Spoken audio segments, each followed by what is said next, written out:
Hello guys, welcome back to our YouTube channel. Welcome genius. आप सभी लोगों का फिर से एक बार वेलकम करता हूँ एक और नए वीडियो के साथ। तो अभी रक्षाबंधन का त्यौहार चल रहा है और सभी मेरी जितनी भी बहन जितने भाई हैं सभी लोगों को रक्षाबंधन की बहुत बहुत हार्दिक शुभकामनाएं। इस वीडियो का ये संदर्भ है कि इस वीडियो में हम लोग बात करेंगे रक्षाबंधन के कुछ ऐसे कोई भी जब चीज़ मनाई जाती है तो उसके कुछ पीछे कारण होते हैं। तो हम इन्हीं कुछ कारणों को जानेंगे इस वीडियो में। तो आज रक्षाबंधन है और इसकी मैं सभी लोगों को बधाई देता हूँ, मेरे जितने भी भाई बहन हैं। इस दिन बहन जो है भाइयों के दाहिना हाथ जो होता है, दाहिने हाथ की कलाई में राखी बांधती है। राखी का मतलब रक्षा सूत्र। तो इस दिन बहन होती है वो भाई के हाथ में रक्षा सूत्र बांधती है और अपने भाई के कल्याण की कामना करती है। और भाई भी अपनी बहन की रक्षा करने का इस दिन संकल्प लेता है। इस दिन बहन की रक्षा करने का प्रण लेता है। जो भाई लोग होते हैं वो प्रण लेते हैं इस दिन। इस तरीके से रक्षाबंधन त्यौहार मनाया जाता है। अब त्यौहार है तो उसके मनाने के पीछे भी कुछ कारण होंगे। तो इन्हीं के पीछे कुछ अलग अलग कारण है। कोई कारण इतिहास से जुड़े हुए हैं, तो कोई कारण पौराणिक कथाओं से मिलते हैं, तो कोई कारण पुराने धर्मों के द्वारा मिलते हैं। तो इन्हीं सारे कारणों के बारे में आज हम जानेंगे और खोज करेंगे। तो चलिए जल्दी से वीडियो को करते हैं स्टार्ट। तो सबसे पहले हम लोग जानेंगे कि पौराणिक कथाएं जो हमें मिलती हैं, उन पौराणिक कथाओं में कौन कौन सी ऐसी कथाएं हैं जिनसे माना जाता है कि रक्षाबंधन मनाना प्रारंभ किया गया था। तो सबसे पहले हमारे हिंदू धर्म में 3 पौराणिक कथाएं जो है प्रचलित है। प्रचलित मतलब फेमस है रक्षाबंधन मनाने के कारण की वजह से। तो ये 3 कथाएं हैं। पहली कथा में वर्णन है भगवान श्री कृष्ण का। हमारे भगवान श्री कृष्ण है जो पहली कथा में, वो कथा उनके बारे में है, उनका वर्णन है। दूसरी कथा जो है हमारे भगवान श्री विष्णु के बारे में है। इसमें भगवान विष्णु का वर्णन किया गया है। और तीसरी कथा भगवान इंद्र यानी कि जो देवों के, जो स्वर्ग में रहते हैं देवों के देव, तो वो तीसरी कथा भगवान इंद्र को लेकर है। ये 3 पौराणिक कथाएं हैं। एक एक से हम तीनों पौराणिक कथाओं को जानेंगे। तो सबसे पहले चलते हैं पहली पौराणिक कथा की ओर। पहली पौराणिक कथा मैंने आपको बताया था भगवान श्री कृष्ण को लेकर है।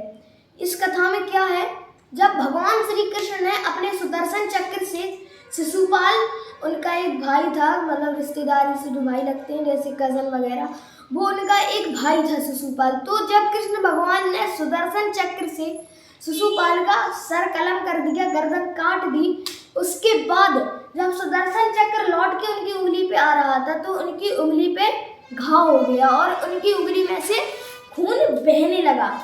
तो पूरी सभा वहाँ पे जो लगी थी जहाँ पे शिशुपाल का वध हुआ, वहाँ अफरा तफरी मच गई। और जब उनकी उंगली से बहुत खून निकलने लगा, खून से लथपथ हो गई उनकी उंगली, तो द्रौपदी जो कि पांडवों की पत्नी थी, उन्होंने अपनी साड़ी का किनारा फाड़ दिया, पल्लू फाड़ दिया और उसको उनकी उंगली पे बांध दिया।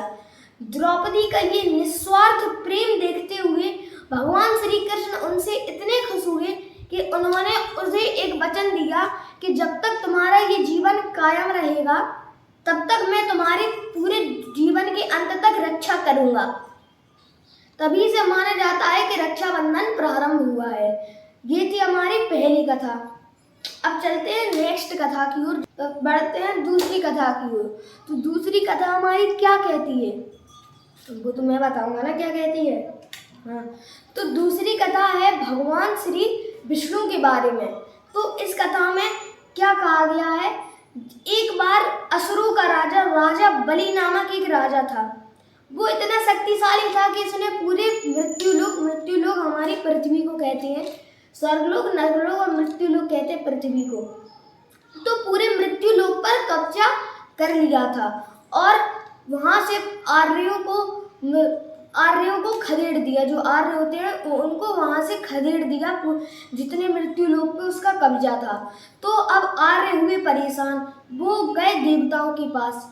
अब देवताओं को भी यह भय हुआ कि राजा बलि इतना शक्तिशाली है और राजा बलि हो सकता है कि हमारे स्वर्ग पर भी कब्जा कर ले। तो देवता इस समस्या को लेकर भगवान विष्णु के पास पहुंचे और भगवान विष्णु ने उनसे कहा कि मैं इस समस्या का समाधान स्वयं करूंगा। तब भगवान विष्णु ने अपना वामन अवतार लिया। वामन मतलब छोटा ब्राह्मण, बौना ब्राह्मण का अवतार लिया और चले गए राजा बलि के महल के द्वार पे। और जैसे ही राजा बलि उनको दिखे तो उन्होंने राजा बलि से कहा कि हे बलि, मुझे आपसे कुछ दान की अपेक्षा थी। मैंने सुना है आप बहुत बड़े दानी हैं। तो राजा बलि ने कहा, हाँ मांगे ब्राह्मण देवता, आपको क्या दान चाहिए। तो वामन अवतार जो कि विष्णु भगवान थे, उन्होंने ये मांगा कि मैं 3 पग भूमि नापता हूँ और आप मुझे 3 पग भूमि दे दीजिएगा। तो बलि राजा ने भी कहा, ठीक है, तुम नाप लो 3 पग भूमि और मैं तुम्हें वो भूमि दान में दे दूंगा। तो वामन अवतार ने इतना बड़ा रूप ले लिया कि उन्होंने पहली धरती में पूरा मृत्युलोक, पहले कदम में पूरा मृत्युलोक, दूसरे कदम में पूरा स्वर्ग, अब वो तीसरा कदम रखना चाह रहे थे, लेकिन वहाँ पे जो है राजा बलि के लिए कोई जगह नहीं बची थी। राजा बलि की कोई ऐसी जगह नहीं बची थी जहाँ पे वो तीसरा कदम रख सके। तो वामन अवतार ने राजा बलि से पूछा, बताओ बलि, अब मैं ये तीसरा कदम कहाँ रखूं। तो राजा बलि समझ गए उस वक्त कि ये कोई और नहीं, स्वयं साक्षात भगवान विष्णु आए हुए हैं। तो उन्होंने कहा, आप ये तीसरा कदम मेरे सिर पर रख दीजिए। और उन्होंने सिर नीचे कर दिया और रख दिया। तो अब पूरी धरती जो है, पूरा मृत्युलोक, पूरा स्वर्गलोक उनके कब्जे में आ गया। तो अब राजा बलि को जाना पड़ा पाताल लोक में रहने के लिए। अब पाताल लोक में वो रहने लगे, लेकिन भगवान विष्णु का जो वामन अवतार था वो उनके मतलब जो है, उनने इतना बड़ा दान दे दिया बलि राजा ने, उससे वो इतने प्रसन्न हुए कि उन्होंने उसे एक वरदान दिया। वरदान कहा कि वरदान लो और तुम मुझसे मांगो, तुम्हें जो चाहिए। तो बलि राजा ने उनसे मांगा कि हे प्रभु, आप 24 घंटे पूरे दिन मेरे सामने, हर वक्त मेरे सामने आप रहें, यही मैं आपसे मांगता हूँ। तो मजबूरी में फिर भगवान विष्णु को भी वरदान के, क्योंकि वरदान में ले लिया था, तो वरदान के उससे भगवान विष्णु को भी पाताल लोक में जाना पड़ा और वो राजा बलि के द्वारपाल बन गए। ठीक है। अब भगवान विष्णु की पत्नी लक्ष्मी देवी जी वो होने लगी अब चिंतित कि भगवान विष्णु कहाँ चले गए। तो नारद मुनि के पास गए, वो सोचने लगे कि आ ही नहीं गए विष्णु भगवान, इतनी वक्त क्यों लगा। तो नारद मुनि के पास गए और नारद मुनि ने उन्हें एक उपाय बताया भगवान विष्णु को वापस लाने का।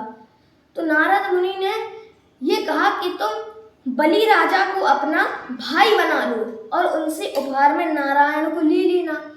तो जो लक्ष्मी देवी है वो गई पाताल लोक में और बलि राजा को एक सूत बांध दिया, धागा बांधा और उसे अपने भाई के रूप में स्वीकार लिया और उपहार के तौर पे उन्होंने भगवान विष्णु को मांग लिया।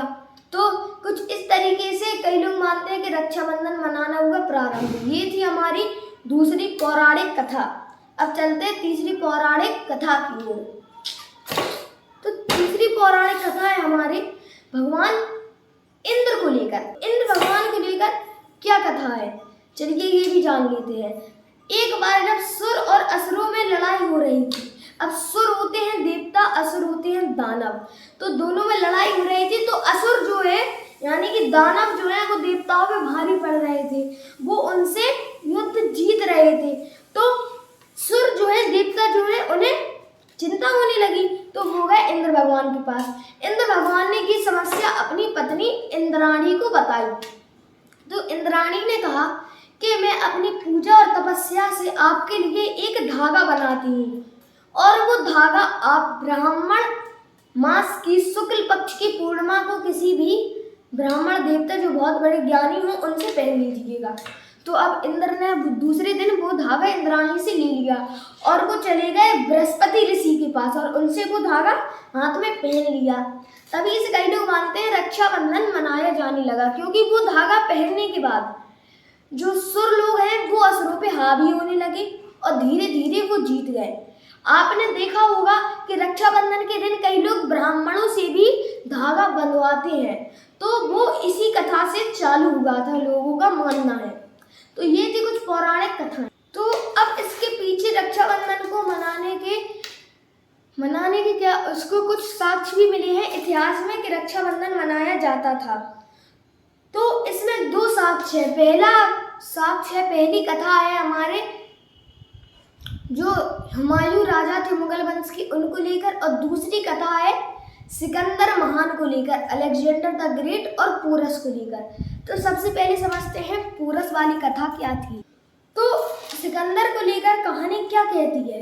एक, जब आपको पता, आपने भी हिस्ट्री में पढ़ा होगा, अलेक्जेंडर द ग्रेट ने बहुत सारा हिस्सा कब्जा कर लिया था इस दुनिया का, और जब वो भारत पर कब्जा करने आया तो वो झेलम नदी के पास रुक गया।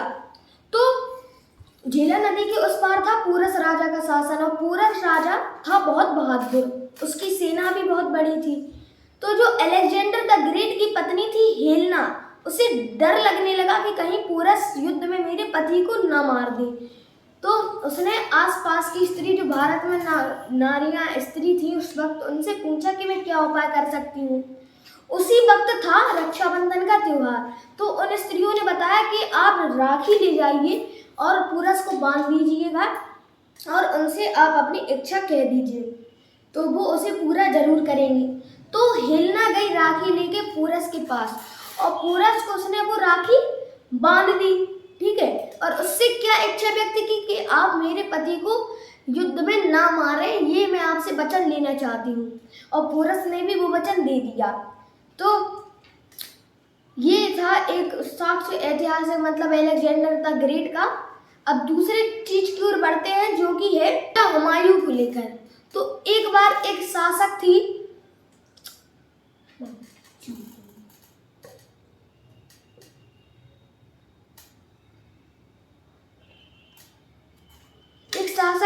राजपूती शासक थी कर्णावती। कर्णावती के पति जो है मर गए थे, राजा थे, तो अब वो ही पूरा कार्यकाल संभाल रही थी, ठीक है, कार्यकाल।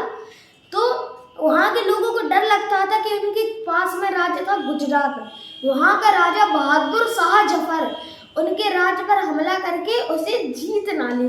तो इस समस्या का समाधान करने के लिए कर्णावती जो है एक राखी लेकर जाती है दिल्ली के सम्राट हुमायूं के पास, और उन्हें वो राखी बांधकर अपना भाई बनाती है और उनसे ये वचन मांगती है कि वह हमेशा मेरे और मेरे राज्य की सुरक्षा करेगी। और हुमायूं उन्हें ये वचन दे भी देती है, लेकिन वो उनके पास गई नहीं थी। उन्होंने वो राखी, मतलब जैसे अभी चिट्ठी भेजते हैं, अब तो शायद मैसेज से होने लगा सारा काम, लेकिन पहले जैसे चिट्ठी भेजते थे, उन्होंने ही ऐसे राखी भेजी थी और खत में ये सब लिखा था। और हुमायूं ने खत में यह जवाब लिख के भेजा था वापस कि मैं आपको अपनी बहन के तौर पे स्वीकार करता हूँ और मैं हमेशा आपके और आपके राज्य की रक्षा करने के लिए तत्पर हमेशा तैयार रहूँगा। तो ये था दूसरा ऐतिहासिक साक्ष्य कि रक्षाबंधन मनाया जाता था इतिहास में। तो अब कुछ बौद्ध लोग भी हैं जो अपनी कथा मानते हैं कि इस वजह से रक्षाबंधन प्रारंभ हुआ। तो अब उनकी कथा को भी तो सुनना पड़ेगा, तो चलिए उनकी कथा के बारे में भी जान लें। अब भगवान बुद्ध जो थे उनकी मृत्यु आपको भी पता है, उनकी मृत्यु वैशाख मास के पूर्णिमा को हो गई थी, और जिस दिन रक्षाबंधन मनाया जाता है अभी ब्राह्मण मास की शुक्ल पक्ष की पूर्णिमा, इन दोनों दिनों के बीच जो है लगभग 3 महीनों का अंतर है। तो जब भगवान बुद्ध जिंदा थे तो वो कुछ ज्ञान दिया करते थे, तो वो ज्ञान जो है लोग सुनते थे तो वो भूलते नहीं थे, क्योंकि बार बार भगवान बुद्ध जगह जगह जाकर अपना ज्ञान वितरण करते थे, अपने ज्ञान को बांटते थे, तो लोग भूलते नहीं थे। लेकिन अब भगवान बुद्ध के मरने के बाद लोग उनके ज्ञान को भूलने लगे, और माना जाता है कि अगर जीवन में अपनी रक्षा करनी है, जीवन सुखी से जीना है, तो भगवान बुद्ध के बताए हुए रास्ते पे चलो, तुम्हारे जीवन में हमेशा रक्षा होगी। तो लोग भूलने लगे थे भगवान बुद्ध के मार्ग को, भगवान बुद्ध की दी गई शिक्षाओं को। तो ब्राह्मण मास की शुक्ल पक्ष की पूर्णिमा को ये निश्चय किया बौद्ध भिक्षुओं ने, एक बहुत बड़ा डिसीजन लिया, एक बहुत बड़ा निर्णय लिया कि भगवान बुद्ध की जो भी शिक्षा है उनको हम बांध देंगे, सूक्तियों के रूप में बांध देंगे। अब भगवान बुद्ध की शिक्षा जो है जीवन की रक्षा के लिए जरूरी थी और लोग भूल रहे थे उन शिक्षाओं को, तो उन्हीं शिक्षाओं को लोग ना भूले, उन्हें लिपिबद्ध कर दिया गया, बांध दिया गया। तो लोगों की रक्षा के लिए जो लिपिबद्ध बांधे गए थे, जो मैन्युस्क्रिप्ट बांधे गए थे, तभी से बौद्ध भिक्षु मानते हैं कि रक्षाबंधन मनाना प्रारंभ हुआ। ऐसा बौद्ध लोग कहते हैं, ये मैंने पढ़ा है, ऐसा बौद्ध लोगों का मानना है। तो अंत में कुछ भी हो, त्योहार के कोई भी कारण रहा हो, हमें त्योहार हमेशा मनाना चाहिए। अब चाहे वो दूसरे धर्म का त्योहार हो, अपने धर्म का, क्योंकि त्योहार ही एकमात्र अभी के दुनिया में एक जो है मीडियम है, एक माध्यम है जो अभी की दुनिया में, जिसमें सब लोग अपने अपने काम से मतलब रखते हैं। तो त्योहार ही एकमात्र ऐसा माध्यम है जो लोगों को जोड़ता है। अब कोई भी कारण रहा हो, हमें त्योहार मनाना चाहिए, क्योंकि ये त्योहार भाई और बहन के बीच प्यार बढ़ाता है। ये बहन जो है भाइयों के कलाई में राखी बांधती है और भाई अपनी बहन की रक्षा लेने का संकल्प करते हैं। मैं तो कहता हूँ, भाई को जब राखी बांधी जाती है तो भाई को केवल अपनी ही बहन की नहीं, दुनिया में जितनी भी लोगों की बहनें हैं उन सभी बहनों की रक्षा का संकल्प लेना चाहिए। उनके साथ कभी शोषण नहीं करना चाहिए और उनका कोई शोषण कर भी रहा हो तो उसके खिलाफ आवाज उठानी चाहिए, उनका मान सम्मान रखना चाहिए। तो केवल अपनी ही बहन की नहीं, दूसरों की बहन की भी रक्षा करना अब एक प्रण लेना चाहिए। और आओ हम लोग साथ मिलकर इस रक्षाबंधन पर ये प्रण लेंगे। और जैसा कि आपने देखा होगा कि राखी बंध जाती है, उसके बाद भाई कुछ पैसे देते हैं। मैं कहता हूँ कि इतनी बड़ी, इतनी अनमोल राखी का मूल्य केवल पैसे देकर तो नहीं चुकाया जा सकता, क्योंकि ये एक रक्षाबंधन का त्योहार दो इंसान, भाई और बहन के बीच में एक बहुत प्यार का जो है प्यार बढ़ा देता है। उसके नजरिया, जैसे भाई और बहन के बीच में लड़ाई भी हुई हो तो इस त्योहार के दिन आपस में उन दोनों के बीच में प्यार बढ़ जाता है। तो मैं तो कहता हूँ, केवल पैसे देकर इस त्योहार का मूल्य नहीं चुकाया जा सकता।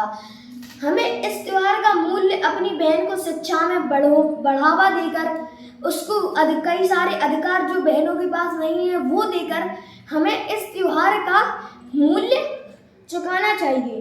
अंत में बस इतना कहना चाहूँगा, आप सभी को हैप्पी रक्षाबंधन, और रक्षाबंधन खुशी से मनाएं, कुछ भी कारण हो। तो इस वीडियो को यहीं पे अंत करते हैं। Thank you, bye bye, tata, thanks for watching.